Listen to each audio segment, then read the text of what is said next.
Hello, everyone, and welcome once again to the Fisherman's Post Saltwater Podcast series. This episode is titled Understanding Offshore Habitats, and we're going to be talking to Captain Chip Berry of Maps Unique. We'll be covering such areas as live bottoms, offshore terraces, ARs, Gulf Stream current, and how water regimes impact fishing. So we got a lot to cover to help you understand offshore habitats to make a successful plan to go offshore. My name is Gary Hurley of Fisherman's Post. Fisherman's Post has been serving the saltwater fishing community of North Carolina since 2003. We've been bringing you fishing reports, fishing information, fishing tournaments, fishing schools, and now in our latest and greatest chapter, this Fisherman's Post Saltwater Podcast series. And it is in this series where we reach out to our captain and guide friends from up and down the North Carolina coast and ask them to share with us their insights, their knowledge on how to catch more fish more often, with the true goal of not just catching more fish, but getting you and your family and friends out on the water, spending more time together more often. I am joined in this endeavor and this episode, just as I am in every episode, with my podcast partner, Billy Thorpe of Thorpe Creative. Billy, welcome to another episode. Gary, good to be here, man. Hope you're doing good. I am. I'm doing good, and I'm excited. I've missed the podcast. It's good to be back in the seat. Yeah, man, it's always good to be behind the microphone and learning how to catch more fish more often. And I know I learned a ton, not only being here in the recording session, but also when I go back into post editing and edit the show. So I like double dip a little bit. So, and I think some of our followers and listeners probably do the same. Maybe they save it and go back and watch it and use these more like a textbook than just the entertainment. So that's my strategy. I don't know why I went down that whole philosophy of how to use Facebook. I'm glad to hear you're paying attention in production as well. I'm glad to hear that. Yeah, man, I'm excited. So it's a lot of fun to be here. And it's all made possible by our great sponsors, which I want to shout out really quickly. And it's R.A. Hitch here, Raleigh Apex Hitch, Hitches Trailers, Bike Racks, and more. Chris and his team always do just a phenomenal job helping the outdoorsman, outdoors lady, waterman get out on the water and providing all those tools and equipment. And then also one of our number one sponsors that has been with us since episode 5, Marine Warehouse Center. I'm going to play a quick video from those guys and we'll be right back. Hey, it's Robbie with Marine Warehouse Center in Wilmington and Charleston. We are headquarters for Repair Custom Boats. These center consoles are handmade in Washington, North Carolina, and are custom designed for fishing and family fun on the water. Right now, we have several models in stock, and build times on the custom orders are around 5 months. These boats are custom built to fit your needs, from the seating, the tops, the leaning posts, and the live wells. You design the entire layout of your boat. Come by and see for yourself why they're one of the fastest growing boat builders in the country. All right, man. There you go. Anywhere in the world, too, by the way. I know I've been saying that for the last couple episodes, but there was something new I learned from Lil, their marketing manager, is they ship all over the planet. So kind of crazy. Yeah, I would say, man, just reach out and start a relationship with them. Give them a call, ask them questions, start the process. If you're even thinking about a boat, start the process. I mean, we live in a crazy world when it comes to boat purchasing, boat selling right now. So it's never too early to start the relationship. Marine Warehouse Center, one of us, one of the fishing community. Absolutely. And yeah, they're always supporting all kinds of stuff, tournaments and all that stuff. So, yeah, I know they're supporting. At the time we're recording this, you got a tournament coming up this weekend, which is going to be in the past when this episode comes out, but they'll be there. They'll be at those tournaments. They will. They'll be, after this comes out, they'll be at the Southport Inshore Challenge, the end of August, with the Flounder Tournament, and then they'll be middle of September, they'll be in Carolina Beach with a Red Drum Tournament, maybe Flounder TWT if Flounder's still open. Yeah, man. Well, that sounds exciting, Gary. Too bad I will not be here at that time to partake of that for other reasons. But anyway, let's get into, you want to see a photo, or do you have a message from those guys over at Marine Warehouse? Do you have a joke by chance? It wouldn't be a message. I mean, I would say a message would be grossly overstating the level of, I don't even know what. And I can kind of tell, and I'll say, you've been a fan of Terrell. You've been a fan of his jokes. Yep. I think he's running out of jokes. Oh. I think the end may be near. I'm not sure. All right. You tell me when you hear Terrell's latest. Are you ready? All right, let's go. Terrell's joke, not mine. How do fish stay updated on what's going on in the ocean? I don't know. They read the current news. Right? I think the end is near. Yeah, this bit might be over, Gary. This making up jokes on Terrell's behalf may have just died right there. I don't know what you mean about making up jokes on his behalf, but I think Terrell is scraping. Poor Terrell. I'm rooting for him. Poor Kinda. Terrell. We might have to call somebody else over there and say, we need somebody else to tell some jokes. He needs to go take some comedy classes or something. But now I would like to see a fish photo. All right, man. I got one right here. And this is Carissa Moss from Pine Knoll Shores with a dolphin that she caught while fishing near the Swansboro Hole out of Morehead City. So almost too big to fit into the little frame there that I've designed for that. But yeah, good looking fish there. Yeah, man, nice fish. And I think Captain Chip Berry is going to help us, with a strategy to find some of those mahi and other offshore pelagics. I'm looking forward to talking to him. Hey, I'm thirsty. Oh, would you like a coffee, Gary? Man, I'd like 10. Would you like me to ask somebody listening or watching to buy you a coffee? Let's remind him. All right, here we go. I'm going to remind you to buy us a coffee by going to buymeacoffee.com/Fisherman's Post. And once again, if you've never heard this pitch before, it's a platform for creators to go on there to be supported by their community. And so we've had a lot of great people reach out to us. And through that platform, buy us a coffee, which is like $5 or something. And also leave show recommendations. So we've actually booked a couple guests on recommendations. I know we've seen some come through our YouTube channel and Buy Me a Coffee. So if there's something you want to list, you want to learn about in the fishing world, in the saltwater fishing world, I should say, on the coast of North Carolina, it's how niche market we are. Let us know. Buy us a coffee. Let us know. Let us know anyway. You don't have to buy us a coffee, but if you buy us a coffee, we listen better with good coffee and caffeine running through our veins. All right. And so with that, I'm going to transition. I'm going to say, Billy, I'm going to talk with Chip Berry. Man, I think he's going to have a whole bunch of information. Yeah, it's going to be good. I think it's going to be hard to keep up. I'm actually a little intimidated. I think it's going to be hard to keep up. But you should really feel intimidated. But I still want you to keep up so I can come to you for Billy's best takeaway. I'm going to be ready, Gary. Billy's best takeaway. I'm ready for it. Here we go. All right, well, let's bring our guest. I'm introducing to you tonight Captain Chip Berry of Maps Unique, and we're going to be doing Understanding General Offshore Habitats. Welcome to the show, Captain Chip. Well, thank you, my friends. By the way, y'all are damn hilarious. We are. I loved your joke. It was really funny. Yeah, that's pretty much my topic. I'm funny. Billy's good support. But thank you for having me. Yes. Well, I tell you what, Chip, before we listen to you talk about understanding offshore habitats, and I am looking forward to that topic, so I hope you do well enough for us to continue. We do have a tradition of 2 questions. You got to get through the first 2 questions before we go on to the main event. If you're ready, Captain Chip, then I'm going to give you question number 1. Yeah, let's go behind door number 1. Door number 1, why should we listen to anything you have to say about offshore habitats? Well, I think you should leave the session right now. No, actually. Well, I've been doing this a long time.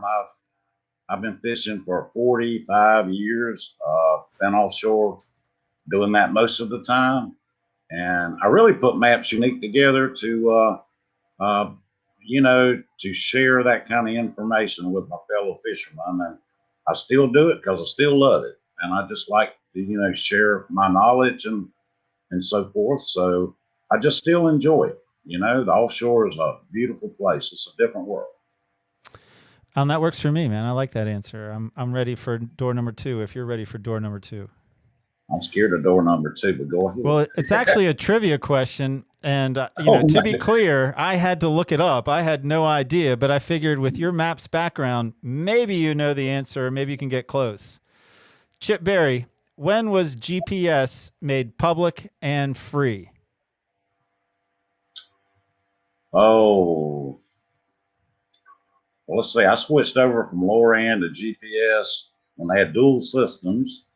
And then they finally cut LoRaN off. I would say GPS came online, I'd say 95. Well, it was 1983 that GPS became public and Was it free. that? And then it was Was it that? 2000 where they did the high quality GPS. So they did a dumbed Oh yeah, down well they version. went differential and stuff. Yes, You yes, got that's it. right. Well, man, that was a tough question. And I said up front, man, if it wasn't for Google, then I would not have had an answer at all. I don't even know if I would have known about it becoming public and free. But let's go I on with thought that. you, Let's go on with the I main thought you were event. going to ask me how long a fathom was, or how what's the length of a meter or something. Man, why would I softball pitch you when I got you right where I want you? I'm going to hit Oh, you something harder. time flies, man. Time flies. All right, so understanding offshore habitats, and I believe what we said is the idea here is you're going to explain to us offshore habitats, how fish behave, what they like, and the purpose behind this conversation is so that we leave with knowledge that better helps us prepare and plan for where we're going to fish when we go offshore fishing, correct? Correct. Well, man, I'll step aside and I'll let you go where this is. In my notes, we were going to talk about live bottoms first, but perhaps you have some intro material before we get to live bottoms. It's your show. Okay, well, thank you, and again, thank you for having me. It's a pleasure. Y'all are a hoot, and I love it. But I've been, like I said, I've been fishing a long time, and for a successful offshore trip requires, I think, a lot of multiple factors to kind of come together. Uh, and finding habitat out there. And when I look at habitat, I'm thinking of structure. Uh, Also, there's that water regime out there that's constantly changing. And so you have to balance those two things together, the water and the structure. And when you're planning your trip to try to narrow it down to, get to that sweet spot that you want for that day's fishing and for a given time of year too, I'll throw that in. So yes, live bottom. Let's talk about live bottom a little bit because that was one of my goals of Maps Unique was to plot naturally occurring live bottoms. I've been hunting these things all my life, and when I started plotting them, I learned a lot. So, but what is a live bottom? I guess just a live bottom is pretty much where you have sandstone or limestone rock that's near the surface, at the surface, or above it. And what happens is that stable, hard material becomes live. And that's why I call it live bottom. And, sponge, coral materials, it provides nook and cranny, rocky habitat for game fish, bottom fish, snapper grouper, complex fish, and food for game fish along, those kinds of bottoms. So I'd say 10% of the bottom out there is live, and the rest of it's pretty sandy, shifty bottom. So you definitely want to, find those sweet spots. So, and they range, by the way, from really right off the beach. You get a lot of scouring near the coast where you get, some good rocky habitat just a few miles offshore, especially where there are inlets and major outflows. And then you got a couple of good areas on the intercontinental shelf that walks out to the Gulf Stream wall that I'll talk about in a second. And so, it's a hit and miss scenarios. So I'll kind of move maybe to those terraces because most of your bottom out there falls along several significant terraces. And there are three out there that I fish, and it's true up and down the East Coast. It's not out of one particular area, but during the glacial period, maybe even millions of years ago, when sea level was way down on the shelf or way up, it created this habitat, and now it's covered with water. But your biggest one is about 50 miles off the beach, 70, 40, depending on whether you're fishing Moorhead or Charleston or wherever. But I call it the 30 to 100 fathom terrace. And that's where the water rolls off from about 155 feet of water to deeper than 600. It's a pretty significant wall. And I'm sure you know that places like have names like the Big Rock, the Steeples, the Georgetown Hole, the Swansboro Hole, by the way, that you just showed a great picture of, that nice dolphin. That's all along that 30 and 100 fathom break. And A lot of times the Gulf Stream pretty much hugs that wall. So you get your water regime and your bottom there together. But that 30 to 100 fathom break is pretty much a continuous hit and miss scenario of a live bottom ridge along that break. Then you move inshore, and it's one of my favorite areas inshore up on shallow water is what I call the 90-foot terrace. And it might be 85 feet, it might be 100 feet, but there is a meandering terrace there that, you know, these parallel the shoreline pretty much, although they do meander a lot. And that's where my maps come in handy. But that 90-foot is short of the Gulf Stream. It's my very favorite area to fish. There's a lot of great hard bottoms along that 90-foot terrace. And it's very live. You can catch anything there throughout, especially up in the late summer, right short of a blue marlin because their requirements kind of keep them in the Gulf Stream. But that is a great terrace. And then inshore of that is a 60-foot terrace and 55, 70 feet of water. You know, it's a hodgepodge of, you might say, rock piles, ledges, high relief, low relief types of bottoms that are great to get in and hunt those along these terraces. And by the way, those terraces support your best snapper and grouper fishing. And also, bait fish and game fish migrate along that terrace, whether they're migrating north or south or inshore to offshore or vice versa. You know, those terraces are where they feed.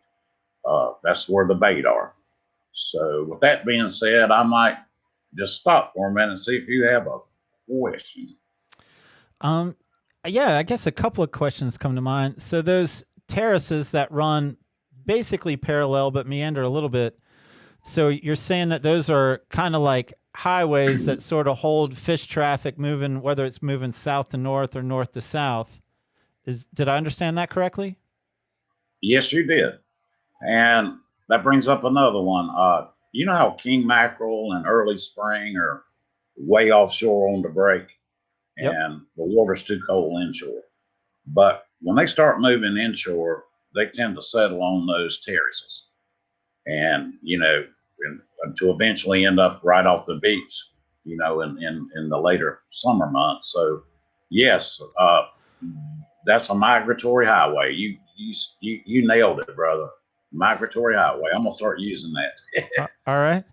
And then to go back to live bottoms is, you know, I think you said perhaps maybe 10% is live bottom. Is it roughly the same percentage whether you're within 60 or within 90 or within, you know, 120? Like, do they become more spread out closer to the beach, more spread out further offshore? Or is it pretty consistent? They're just patched pretty consistently all the way from the beach out to the deep water. I tell you what, that was a great question. That is a really good question. I'm glad to answer that one. It's pretty much the same going from the beach all the way out there. I would say there tends to be a little bit more concentrated, however, on those terraces, like at 60 feet, 90 feet, and on that 30 to 100 fathom break line out there. But they are scattered, yeah. So you can find them pretty equal distance. And a lot of times, which you brought up a good point, a lot of times some of the areas might be very kind of low relief bottom, but they're very productive. And I say low relief, it's not like maybe massive ledges or outcrops in there, but nonetheless, having a good bottom machine, by the way, where you can record, if you're marking a lot of bottom fish and bait fish on the bottom, you're pretty much on a piece of live bottom. And I think my old friend Captain Bierstadt says it best. You can throw a cinder block in the ocean and it's going to attract something to it. So you think of many cinder blocks scattered all over the ocean, which some got 1,000 cinder blocks and some may have only 10. You know. Well, yeah. So you started to answer another question I had without even knowing it, but I'm not sure I still have a grasp on it. I feel like sometimes, especially with offshore conversations, I can be guilty of kind of pretending I know without fully knowing. So, can you explain to me the difference in when you're talking about high relief versus low relief? Okay. This is kind of, I guess, this is the kind of scientist that comes out in me. But a lot of the scientific community, when they map in hard bottoms and so forth, have described them as kind of low relief to high relief. A low relief would be a flat, hard pan area, I call it, where it might even have some shifting sands on it that has a lot of growth coming up off the floor of the ocean. Grouper love those, by the way. They hide in that grass that comes up out of those. A high relief, moving to a high relief, might be where the bottom either pretty drastically comes up, and I call it a tabletop before it goes back down, maybe 6 to 10, 12 feet off the bottom. And that's kind of a high relief where, that exposed rock provides a lot of growth on it.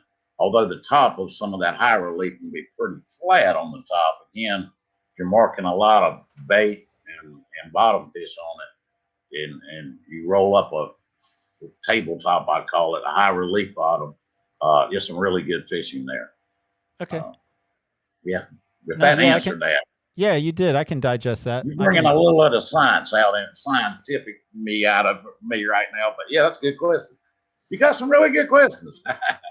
Well, all right. I'm glad because I want to be smarter when it comes to offshore fishing, which is part of why I was excited about doing this podcast with you. And so, if you have any more final thoughts on offshore terraces, migratory highways, let's hear them. And otherwise, in my notes, I have that we're talking about ARs, but I know you want to leave ample time to talk about Gulf Stream current and water regimes. But is there anything left to say about terraces or anything you want to say about ARs? Yeah, I'll move into AR real quick because that's the other not natural, excuse me, but the kind of structure bottom. An artificial reef in North Carolina, South Carolina has really good programs. Getting back to those terraces, the states try to make an artificial reef, and they're usually about a square mile permitted areas. You don't see a lot of new reefs now, artificials. You see them adding a lot of stuff to them. It can be, barges, cone units, reef balls, ships, barges, you name it. But the name of the game is to provide a hard habitat, just like the limestone rock, that becomes live.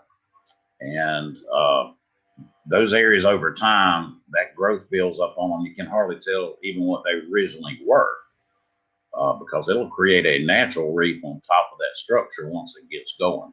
So, but they usually place these things in kind of dead areas to provide more habitat offshore to complement the natural hard bottoms.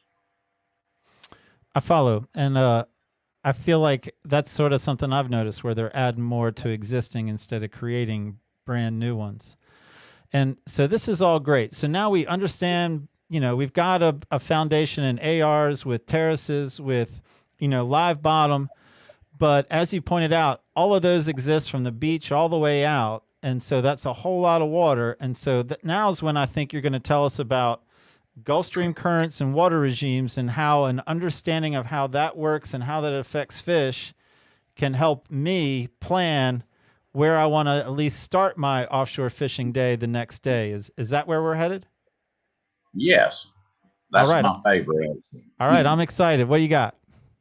Well, first of all, I can just tell you that Maps Unique can't provide you with the water regime. That's something you've got to get from satellite data. It's the best way to do it. I personally use, you can get it free on the internet, but I personally use a firm out of Florida who takes it in that data and makes more clarity to it, showing you like water current directions, how many days a particular feature's been present to attract game fish and bait fish, those kinds of things. So it's a real dynamic environment out there. And the best way to see it is from space. And there's just no doubt about it. I study it every day. And it's a fascinating area out there because it is so dynamic all the time. And I will mention there is a difference between like springtime, wintertime, fall, and summer.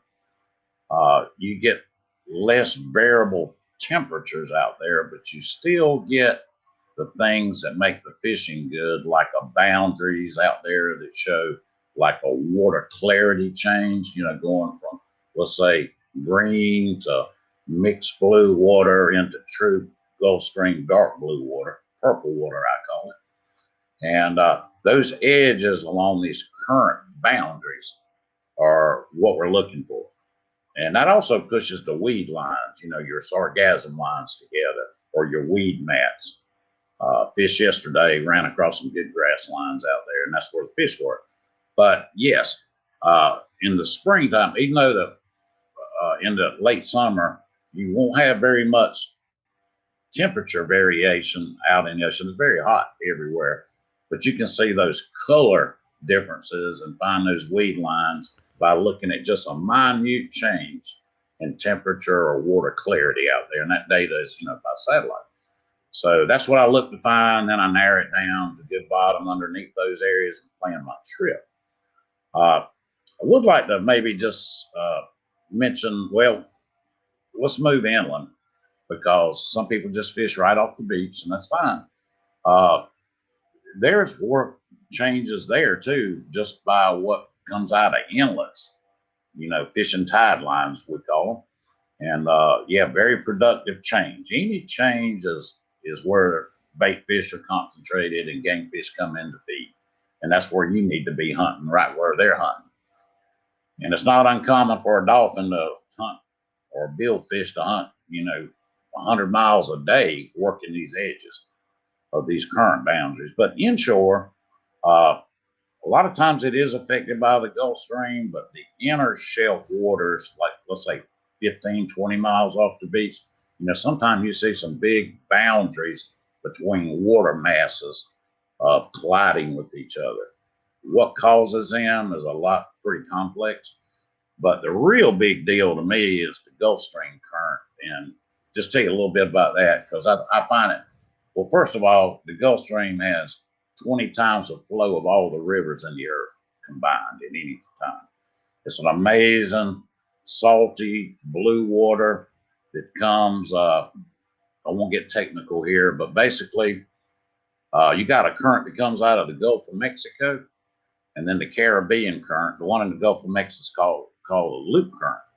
When those come out there at South Florida, between Cuba and Florida, that's when it starts to be called the Gulf Stream. And the spin of the earth and the current itself will just always move to the north, always. And when it gets to Cape Canaveral, when it kind of gets out of that chute, you might call it there, and the continental shelf gets wider, it's like a meandering blue river. And that continues on up till you get to a little bit north of Cape Hatteras, and it meets the colder Labrador current, which tends to push the Gulf Stream offshore. But so that's what we're kind of looking for blue water fishing, for dolphin, billfish, wahoo, that type of thing, is looking, finding the edge of that Gulf Stream. Now the Gulf Stream is really dynamic. On the western wall, it kicks off what we call back loop eddies. And a back loop eddy, now the Gulf Stream's moving north, but when those back loop eddies start, they go counterclockwise. And it throws big bands of blue water back up, hopefully on, it'll be far enough in to where it's throwing it way up on the continental shelf. And again, it's making boundaries in there of mixed, water clarity, temperature, weed line, pushing weed lines. So it's that dynamic environment we're looking for. I just love the Gulf Stream. It's my favorite thing to watch. I'd rather watch the Gulf Stream than a TV program, to be honest. So any questions on the stream real quick? No, man, I'm following this. This is good. I mean, this is what I was expecting out of this episode, is good general understanding of the how they work individually and how, I guess ultimately how they work together and part of a plan. Yeah, No, yeah, please continue. yeah. Well, that's well. I will talk about these times a year a little again. The springtime, well, of course during the winter, but not normally out there in the winter too much to get early spring when the wahoo show up. But there's a big, the Gulf Stream pretty much doesn't get below about 78 degrees, 79 degrees, even in the winter, where you got, really, really cold water, way inshore. So there's like big boundaries there. As you move through the spring and early summer, you still get some pretty good boundaries there where you might see, edges out there between intercontinental water and Gulf Stream water, anywhere from maybe 4 to 10 degrees. And up in Hatteras area where it meets that real cold water, even up in the early summer, it's not surprising to see boundaries up there 10 to 15 degrees when it starts mixing with that cooler water. So it's a fascinating place, and I just love it. And again, when everything heats up there in the summer, the Gulf Stream's still flowing. It's still there. It's just a little harder to distinguish it from any other water because everything's about 84, 85 degrees. But there is satellite data like water clarity data based that you can actually see the water color change, and that helps you figure out more of where the actual, that blue water is, instead of just looking for the absolute temperature changes between Gulf Stream water and, cooler inshore water. All right. Well, I thought up a question as you're sitting here talking, and again, to transition to like a fishing plan. So to get satellite data, sea surface, and water clarity data, from outer space in that real time, looking for breaks, looking for some of these factors you're talking about. So tell me, and I know you understand we're not turning this into a Maps Unique commercial, but tell me how the Maps Unique chart, or any chart, would help me in conjunction with sea surface versus just looking at sea surface and heading out based on that data. So how does the topography present in something like a Maps Unique help me to even better utilize sea surface and other satellite data? Good question, my friend. You are a question man. I tell you, I love it. I can talk with you for hours. That's a good question. Let me see how I'll paraphrase this one. Because you're right, it's not a Maps Unique commercial. But when you find any of these breaks, whether it's in 90 feet of water, just anywhere actually, whenever you find any of these water clarity breaks or along the Gulf Stream, what I try to provide and what I actually do before I fish is I will find these edges and look at the bottom, see if it's falling up on one of these terraces or crossing a terrace. A lot of times, as mentioned, the Gulf Stream will actually hug that big 30 to 100 fathom wall. Sometimes it's further offshore, another 10 or 12 miles. Sometimes it actually spills up onto the upper shelf, that water. So wherever it crosses these terrace systems, to me, is the best. Now, sometimes the Gulf Stream these back loop eddies I was talking about, these eddies will actually, as they go counterclockwise, sometimes they will actually break completely off in the stream and will drift to the north, northwest, if not even back to the south sometimes, as isolated pockets of a water color change or temperature change. These pockets can last for, 4 or 5 days or so before they get absorbed into different water. So when you see pockets like that, that's when you start looking down at bottom data or an artificial reef or a live bottom or something because those pockets of water are bringing the fish with it and the bait fish. And those game fish also feed on terraces. So when you got those two together, you pretty much got a good shot at a good day. That makes sense. I follow Yeah. that logic. Um, Yeah. Chip, now I know we could talk for hours, but I think we're coming to the end of our episode, at least our first episode together. And so I guess I'll turn it back to you for like final thoughts, like how you would like to end this podcast episode. Okay. Well, thank you. That's another great, not a question, but thank you for that opportunity, actually. Like I said, I've been doing this a long time. I bonded with my father in blue water. That's where I found the truth in life too. I found my higher power in blue water. It's no day's ever the same out there. You know, people say, well, you know, isn't it the same all the time? I've never seen a day that's exactly like another day. I've seen similar days, but never have I ever seen a duplicated day. Not in 40 years. And I spent a lot of time out there. I love to hunt. I love to hunt out there, not hunt like on terrain, but I love to hunt the Gulf Stream or any place out there. I like finding new little places, those little Rod Bierstadt places he talks about. You know, there's a little place over here and a little place over there, holding fish. It's just fun to hunt it and to learn it.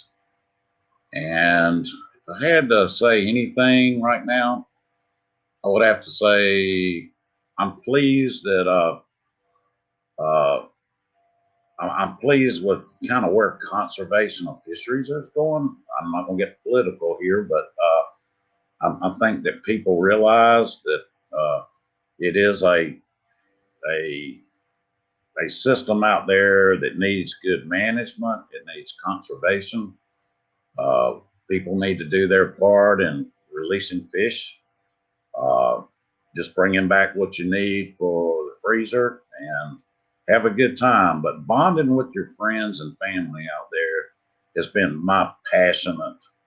I still do this thinking about my father every day and my deceased father. But we marlin fished together for many, many years. And, you know, so I hope everybody else can get the passion and the love and find that higher power offshore with your friends and family. That's what I would desire for anyone that starts to offshore fish. Captain Chip Berry, it's been a pleasure talking fishing with you. I look forward to talking fishing with you again. I look forward to going fishing with you, hopefully in the near future. Absolutely. And thank y'all so very much. You got it, Chip. Thanks again. Okay. Thank you. Billy. Gary, what an episode, man. Were you paying attention? Good. I was trying to. I'm gonna be honest with you. That's not my game at all. Like not even a little bit. So I'm like, this is all. You know, he's talking about being a little bit of a scientist there. I was like, pretty much a rocket scientist in my mind because I have no idea what you guys are talking about. I'm like, I'm just trying to get an inshore boat. I mean, that can be the challenge. I think that's where my challenge started. Like inshore waters are so much more accessible, and you know, offshore, man, any chance to go offshore is a special day. But you know, those days are just fewer than the inshore days. So you know, I said it tongue in cheek, were you paying attention? But I recognize the challenge. If you don't get offshore much, to little to none at all, then it can be hard to follow that conversation. I think I can count right here how many times I've been offshore. Like maybe two times. What are you doing on this fishing podcast anyway, guy? Huh?